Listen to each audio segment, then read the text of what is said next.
Welcome to the Utah real estate market update for the week of 10/20/25.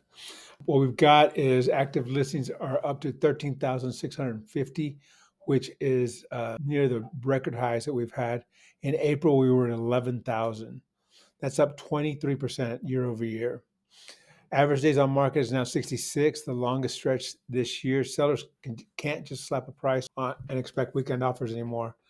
It's a good thing for buyers because buyers are now able to come in and negotiate and find just the perfect property. My recommendation to sellers is to make sure that your condition is up in the top 10 or 20% and that your price is in the bottom 10 or 20% of the comparables. I think is a good strategy for you. Obviously, you need everything else that goes along with it.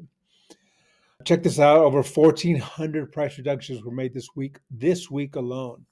That's a clear sign that sellers are adjusting to the market. If you're selling, don't test the market. You got to price it right at the first time. Mortgage rates have settled near their lows. They're around 6.3%. And every time we dip under 6.64, we've seen an uptick in demand. So while the headlines are talking about how it's doom and gloom, we know that there's data stabilization.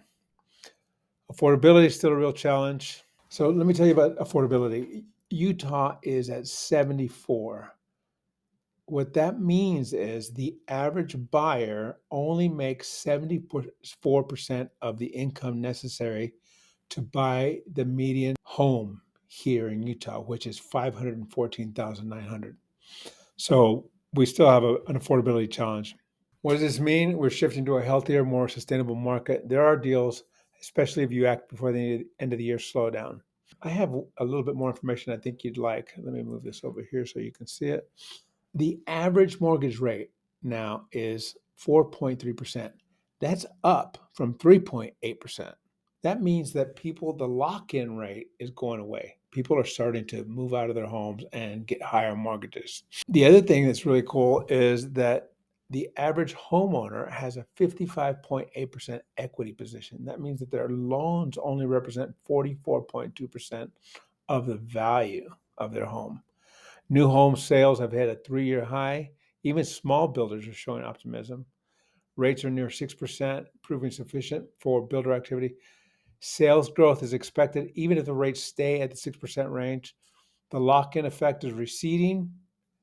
Purchase applications are up 20% year over year with 24 consecutive weeks of double-digit growth. And the housing market has stabilized since mid-June after the rates dropped below 6.64%. There's a lot of information. If you want to know what's happening specifically in your zip code or in your city, please reach out. I'm happy to help.